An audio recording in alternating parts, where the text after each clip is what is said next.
I want us to start with the most basic thing, which is the definition of native. Because I think when we start talking about native ads, it kind of turned into a buzzword, and we forgot that native is actually an adjective, and it describes the advertising. So we need to know what that means to really have a good understanding. So native is the environment in which a person or thing was born or came to be, means indigenous, native, belonging, right?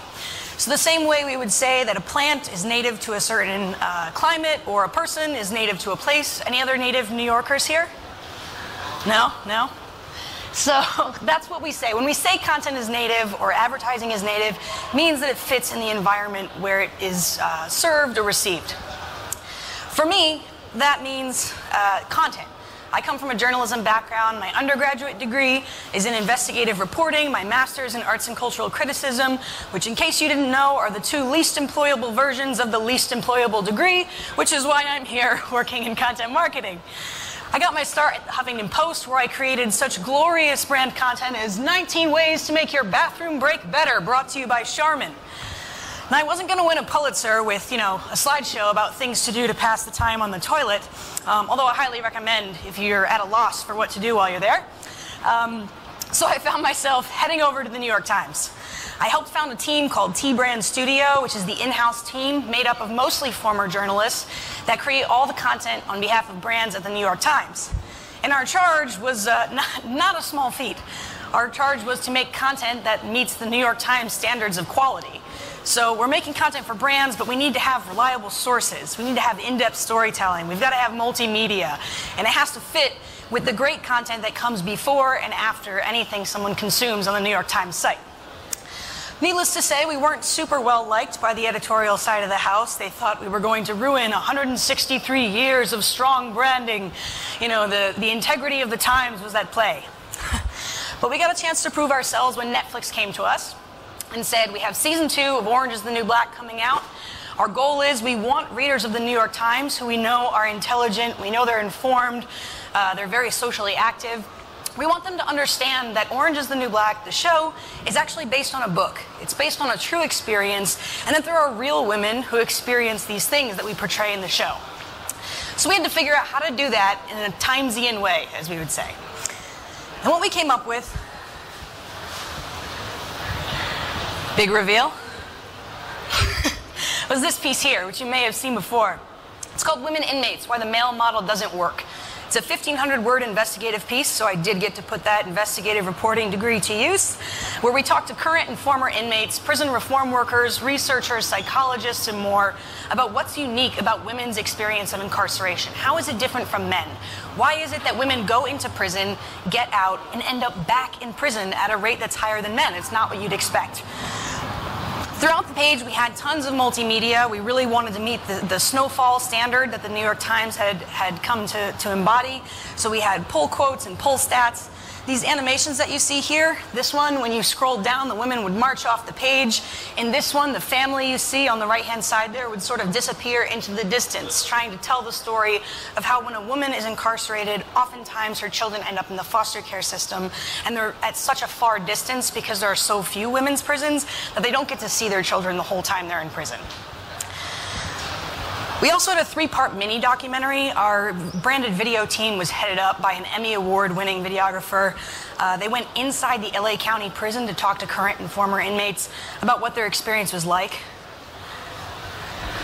We had a slideshow so you could see the faces of these women we were talking to, and some audio clips as well so you could hear their stories in their own voice, hear the emotion as they talk about what's happening. The woman you see in the fourth photo there, her name is Rusty Miller Hill. She served a short-term sentence for a nonviolent drug offense, and her 3 children were adopted while she was in prison, and she hasn't seen them in 20 years. So these were real stories, real heartbreaking stories. Not stories about the characters, not stories about the plot lines, but about real women who are experiencing some of the things that were depicted in the show.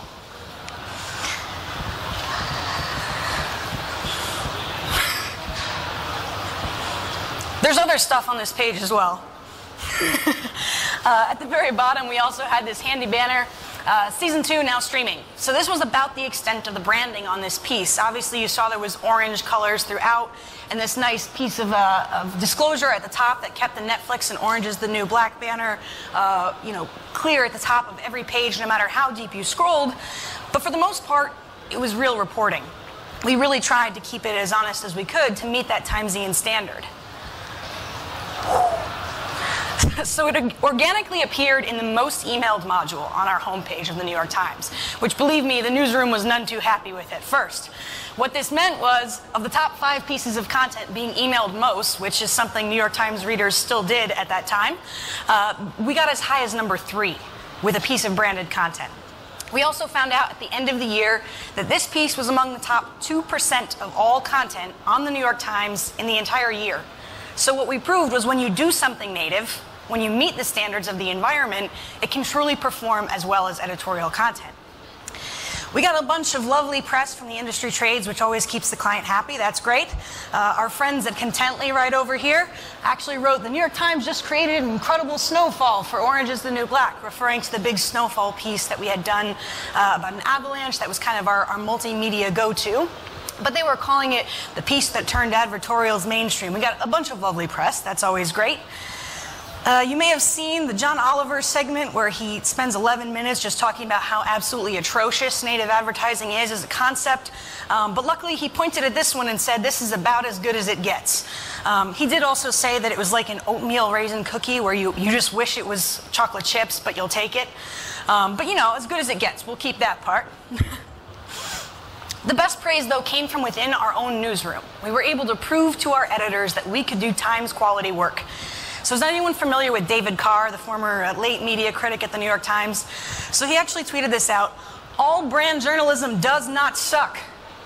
Witness this speech by Mdeziel on women in prison from Netflix Natch. So if you're not familiar with David Carr, check him out in the Page One documentary or his book, Night of the Gun. He's a very grizzled character. This is about as good as it's going to get from this. So we printed this out and hung it by our team's desks.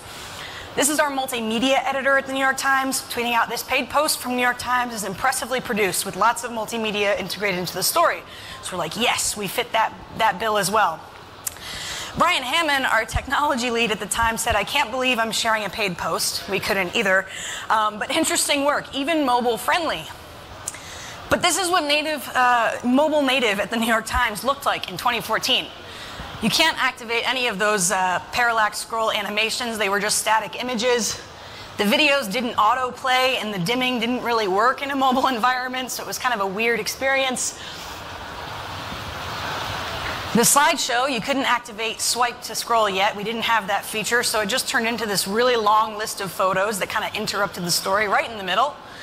The audio couldn't be ancillary content to kind of learn more or define a term, so it ended up being in line and kind of interrupting the experience.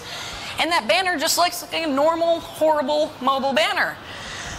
And I mean, listen, it was 2014. Mobile was a pretty small percentage of our traffic, so it was a nice to have. We said we were mobile friendly, and that meant you could basically access the content from mobile.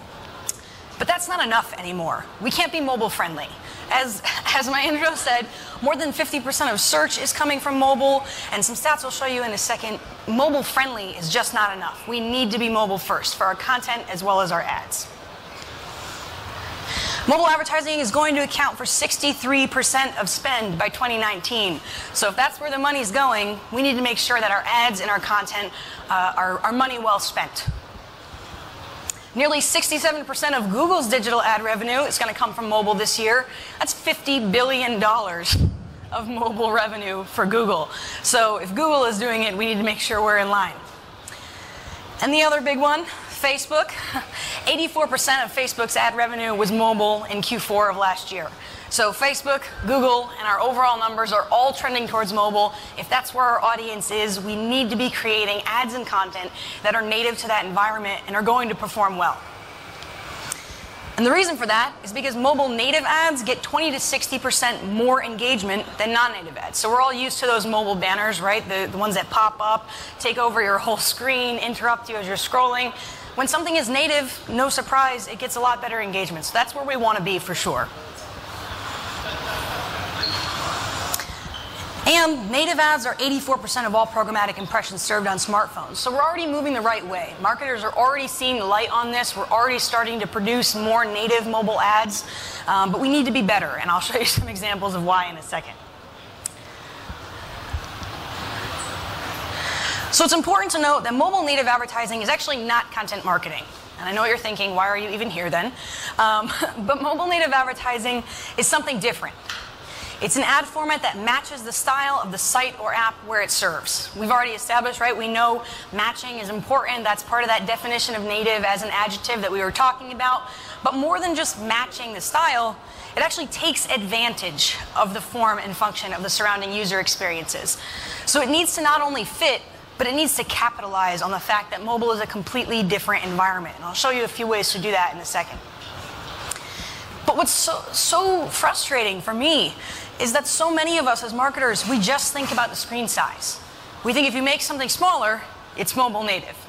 And it's so frustrating. We're really underselling the potential here when we just think of mobile as a smaller screen. And sometimes that's true, right? When we're all traveling here, we're looking for mobile shampoo that we can take with us on our trip to Cleveland. All we need is a smaller bottle, right? Same shampoo, same function, just slightly smaller so the TSA doesn't hound us. But that's not the case in other areas of our lives. When we want a mobile toothbrush, we don't just want something smaller with fewer bristles to clean fewer of our teeth in twice the time. We need something that retains the functionality, but still gives us the mobility and flexibility that we need.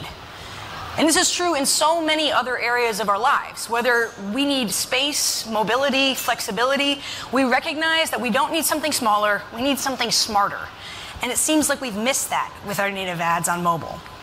We're just looking at the screen size and missing out on a huge opportunity. So as an example, you're reading some great content on CMI, and you get this huge ad that takes over your entire screen. The mobile iteration of that just takes over your entire smaller screen. And we've all had that experience where it's impossible to X out. Sometimes you click on it accidentally, you have to go back, you can't find your article anymore, or you try to X out and there's another one underneath, right? So we're just doing takeovers at a smaller size. Or if you've ever tried to explore an infographic on mobile, it's the most I see everyone's shaking their heads. It's the most horrible experience. You're like, how can I possibly see these stats? I'm trying to become a better marketer and I don't even know how now. And I know what you're thinking. You're like, well, obviously, Melanie, you need to pinch and zoom. You've got to zoom in on the infographic piece by piece. No, that's just a different kind of useless.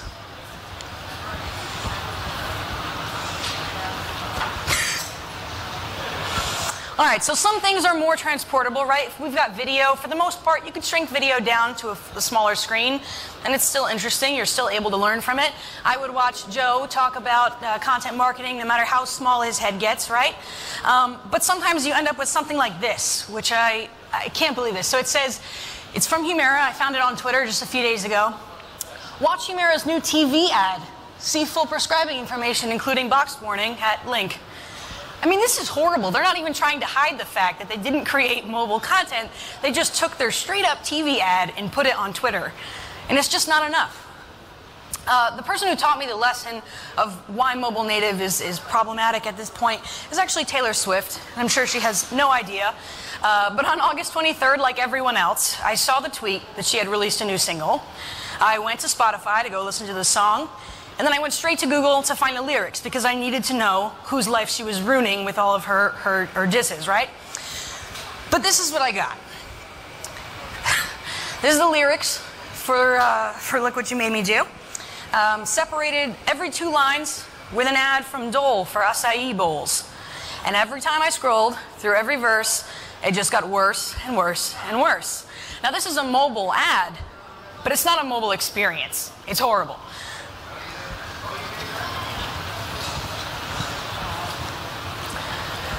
Oh, man. All right, so 2/3 of consumers find non-native mobile ads to be frustrating, disruptive, and boring. And I don't think this comes as a surprise to any of us. When we see, 14 ads for Dole acai bowls when we're just trying to get our Taylor Swift on, you end up frustrated. But the problem is also that 86% can't recall an advertiser after seeing a standard banner ad on mobile. And that's problematic. Now, I'm going to remember Dole, but for all the wrong reasons. And we don't want our brand to be in that position. So mobile native advertising is not smaller advertising. If you take away one thing from this session, let it be this. Mobile native advertising must be smarter advertising. So just thinking of it as a mobile screen or a smaller screen, we're really missing out on so many opportunities to engage with our consumers in a really unique way that only mobile offers us. So true mobile native acknowledges three things. First, why are users there? Whether they're in an app or in a mobile web experience, why are they coming? What are they looking for? Two, how do they engage in that environment? When they show up to this place, to this app, to this feed, what are they expecting to see and how do they expect it to function? And three, the physicality of the phone. The best mobile native ads recognize that there are things we can do with a phone that we can't do on desktop or on TV, Humira, or anywhere else. And it has to align essentially with the intent, the experience, and the physicality. So we're going to walk through these three things. We'll show you some good, some bad, and hopefully we'll get you on the road to being on the good side of all of these options.